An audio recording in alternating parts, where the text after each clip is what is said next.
The first thing we want to do is do an example of friction and forces with a rotated coordinate plane.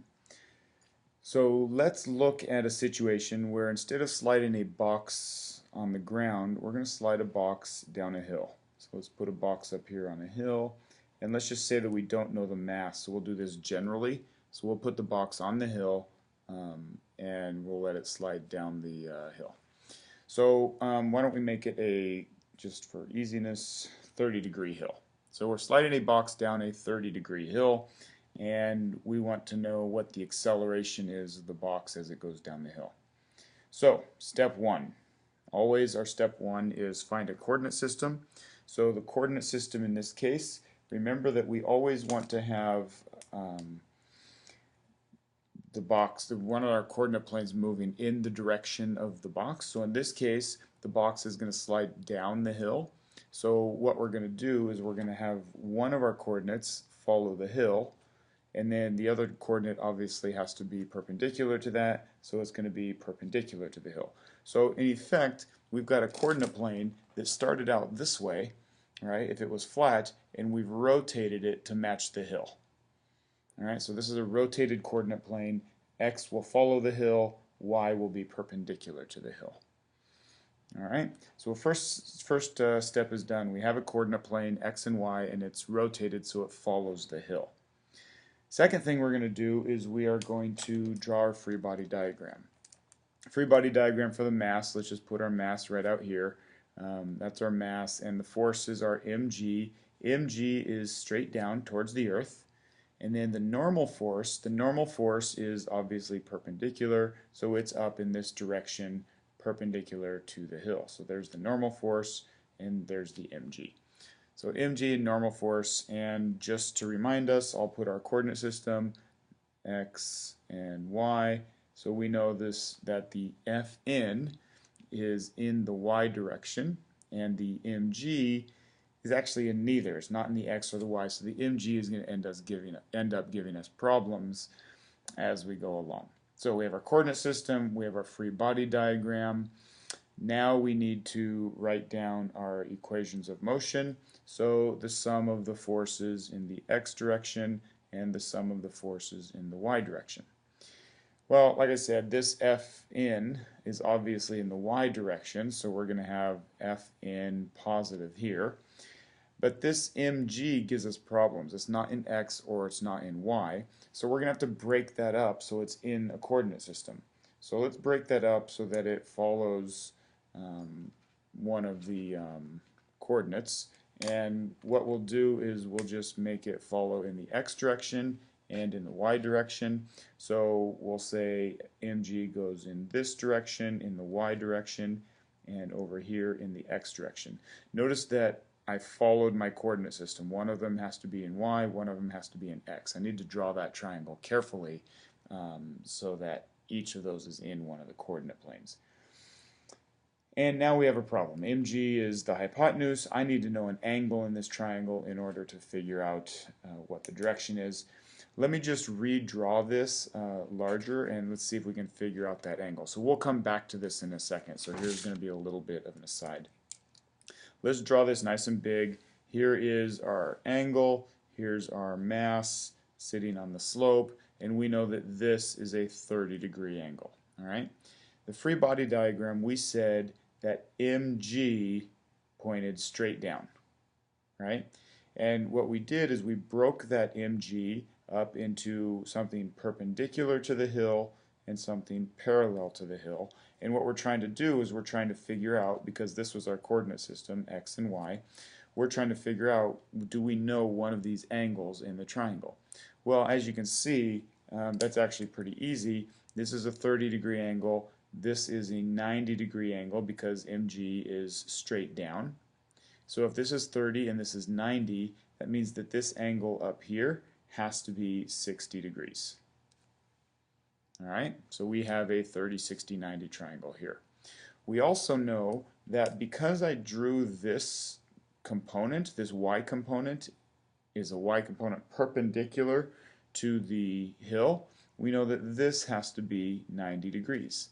So now we have a straight line here We have a 90-degree angle and a 60-degree angle, which leaves this top internal angle to also be 30 degrees. Notice that this 30 degrees matches the 30 degrees of the hill. So we now have this little triangle. We have, if we want to redraw our free body diagram, there's our MG, and here was our box up here, and we have our coordinate system, X and Y, and we broke this down into coordinates, X and Y, and this is a 30-degree angle. This one is going to end up being MG sine 30, and this is going to be MG cosine 30. So we end up now being able to find the components of MG in our free body diagram. Alright, so you can follow that. Let's go back to our original picture. Here is our original picture. I don't know why it got so dark all of a sudden. I don't know if you can still see that or not. Oh, there we go. Okay, so here's our original picture. And we're looking how to break up this coordinate system right here. So we ended up, like we said, MG is the hypotenuse, so this is going to be my 30-degree angle. So we have MG sine 30 and MG cosine 30. So I'm going to now be able to put those into my equations. Notice that in the x direction is my MG sine 30, MG sine 30 degrees, and in my y direction, even though it's downward, so it's negative y, is going to be minus mg cosine 30. That's all that's going on. In the y direction, plus fn, and minus mg cosine 30. In the x direction is just mg sine 30. So I'm done with that. So equals max equals may, and now I can think about what's going on. I've done my coordinate system, I've done my free body diagram, we played a little bit with the angles so we could figure out the components of mg, and then we wrote down our equations, and now we can think. In this case, since the box is sliding down the hill, we're going to end up with only motion in the x direction, so like we've been doing, the acceleration in y is 0, and I can say Fn minus mg cosine 30 equals 0, or Fn equals mg cosine 30. And that's the best I can do until I know what the mass is. And if I knew the mass, g is a number, cosine 30 is a number, but for right now, since I didn't tell you the mass, that's the best I can do. All right? What about this x equation? Right? I can take this equation right here. Let's just put it down here. Mg sine 30 degrees is equal to mass times acceleration in the x direction. In this case, we'll notice that there's a mass in each term. So this mass and this mass can disappear, and we end up with acceleration in the x direction is equal to g sine 30, or since g sine 30 is 9.8 times sine 30, acceleration in x is equal to 4.9 meters per second squared, I believe. Yeah. Okay, so we end up finding the acceleration, and notice that it didn't even depend on the mass, mostly because maybe I didn't mention no friction. If there's friction, then, well, we'll have to think about that in a bit once we figure out what to do with friction. So we end up with an acceleration of 4.9 meters per second squared. Now we can ask any sort of kinematic question. We know the acceleration of this thing. We could say, let's imagine that this hill is 100 meters long, and it starts at rest. So we could say, let's do a kinematics problem.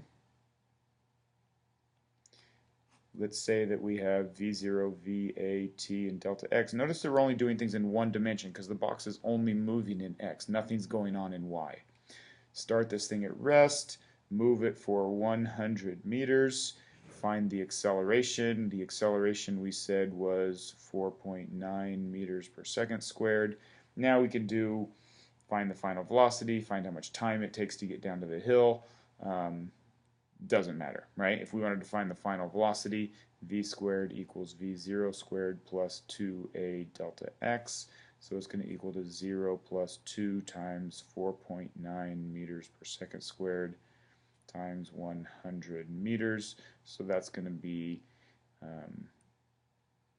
v squared equals 980 meters squared per second squared, or v is equal to plus or minus. Since I take the square root, I always get a plus or minus. Square root of 980 is 31.3 meters per second. Now I have to decide which am I choosing, plus or minus. I can go back to my picture and realize, oh, I'm going down the hill, I'm going forward in x, so I'll say v is equal to positive 31.3 meters per second at the bottom of that 100-meter hill. And if you wanted to, you could also then find the time using v equals v0 plus at or some similar kinematic equation. All right, so just to review, step 1, find the coordinate system. Step 2, free body diagram. Step 3, write down the equations of motion. And then step 4 is think. The equations of motion, writing them down, required us to break down the mg since that was a rotated coordinate system.